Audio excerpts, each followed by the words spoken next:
experiência dos candidatos, mas apresentar também a evolução dessas propostas que nos une como categoria profissional nesse desafio de uma maior valorização das nossas organizações, da engenharia, da arquitetura e da agronomia, no protagonismo político desse país.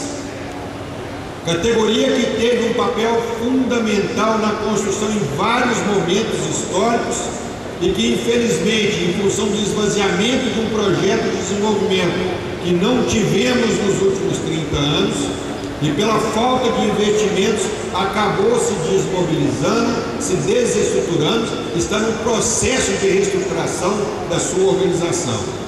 Então nós vamos abrir aqui neste momento para que nós possamos, todos nós, nos manifestar sobre as propostas que nós temos a apresentar à sociedade.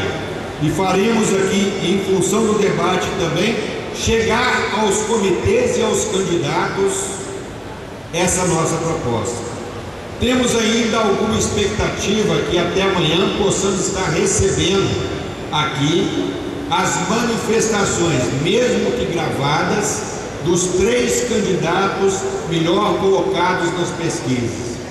E estamos fazendo um esforço muito grande através do nosso presidente Tarcísio Bassam e do governador do estado do Mato Grosso, para que a candidata Dilma, que estará aqui amanhã em Cuiabá, possa ter pelo menos um momento de vir aqui a essa nossa 67ª semana, pelo menos externar algumas ideias preliminares para o debate.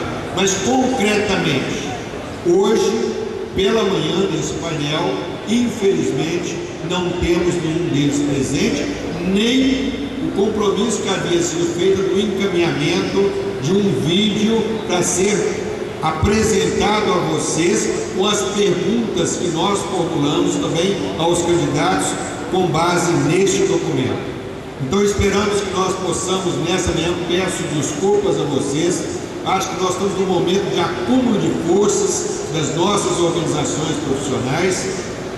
Não é um problema apenas do sistema Confea-CREA ou das nossas entidades, também se repetiu no meio empresarial, pelo menos na área da construção civil e na área também da agricultura, através da CNA, e nós esperamos que possamos, num futuro próximo, ter um protagonismo de respeito muito maior com a nossa categoria e com o debate com a nossa categoria de propostas essenciais ao desenvolvimento brasileiro.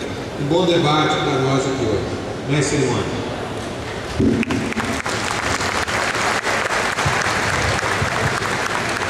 Agora ouviremos o coordenador do Colégio de Presidentes, Jonathan.